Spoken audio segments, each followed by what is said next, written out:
When chaos erupts above, humanity has always looked below for safety.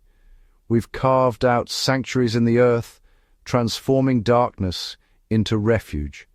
From ancient times to modern wars, going underground has been our instinctive shield. These hidden worlds are more than shelters. They're communities built on hope and ingenuity.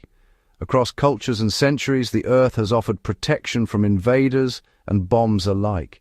In these silent depths, families found peace and life continued against all odds. Today we'll explore two remarkable underground worlds: the ancient cities of Cappadocia and the London Underground during World War II. In Cappadocia, thousands hid in stone labyrinths for months. In London, city dwellers turned train tunnels into sprawling shelters. In both, survival meant more than just safety. It meant community, clever design, and hope. The ground beneath us holds stories of resilience and unity. Let's journey into these subterranean sanctuaries. Discover how, in the darkest times, humanity endures together.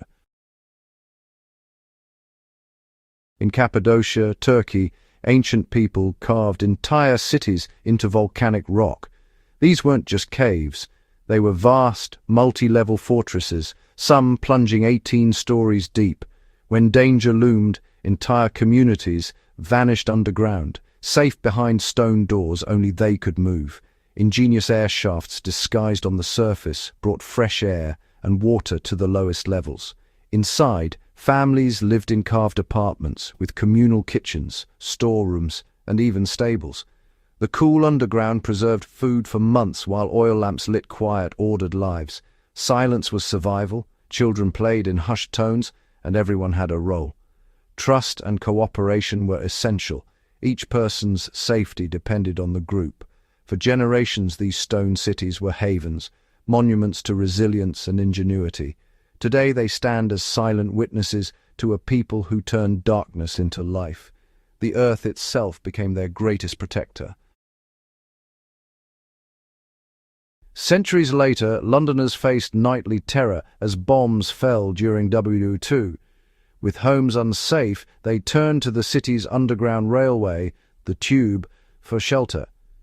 Despite initial government resistance, families claimed the tunnels, bringing blankets and hope.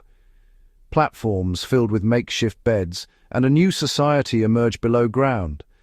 Volunteers served tea, children did homework, and music echoed through the tunnels.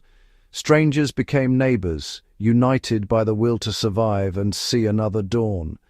The government soon built deeper, purpose-made shelters with medical stations and kitchens. Life underground developed its own rhythm: order, routine, and moments of joy amid chaos. These weren't just shelters, they were communities fiercely protecting normalcy and spirit. Even in darkness, Londoners preserved their culture and hope. The Tube became a symbol of resilience where survival meant more than just safety. It was about holding on to humanity beneath a burning city.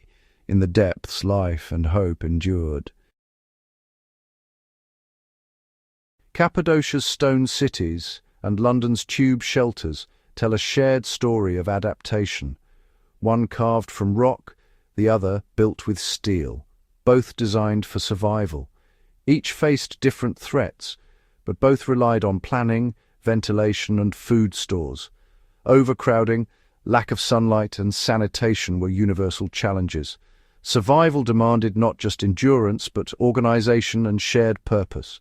In both worlds, community was the true lifeline. Social barriers faded. People depended on each other. These shelters show us, a fortress protects the body, but only community saves the soul. Across centuries, the lesson remains. Together we endure.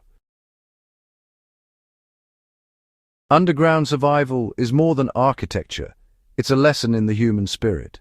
Hope, organization, and community are the unseen pillars that sustain life in darkness. In Cappadocia and London, people didn't just hide. They built societies, found joy, and kept hope alive.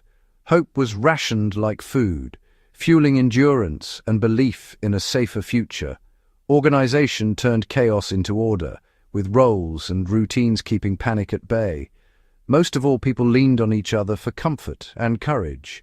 Shared laughter, quiet support, and simple acts of kindness became lifelines. The earth gave shelter, but humanity created sanctuary. In the darkest times, we survive not alone, but together.